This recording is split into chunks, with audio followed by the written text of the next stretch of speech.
My first hater was called William, and I knew why William hated me. He hated me because he was lonely, and I kept telling William that he isn't lonely. William kept arguing with me that he was lonely and that he hated me. I was keeping to my own guns, and I kept telling William that he isn't lonely and that he will never be lonely.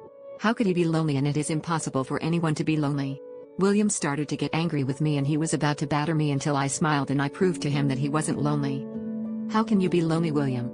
You are not alone. There are atoms and particles, molecules all moving around, bumping into each other, causing reactions. There are tiny germs and universes all beaming with life all around you. There is energy forming, changing. You are never alone, William, I shouted at William.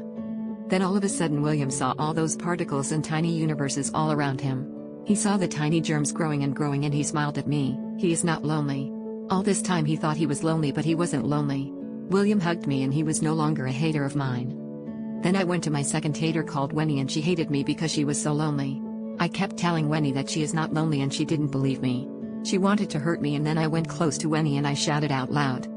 How can you be lonely, Wenny, when you have light particles touching every corner of your room, when there are parallel universes of yourselves all beaming around each other, when there are fungi and germs that are all forming from a dead body that looks exactly like me? Then in that moment I knew something was wrong. Wenny started to tear up, and she didn't feel so lonely anymore. She hugged me, and all I could think about was the dead body that looked like me.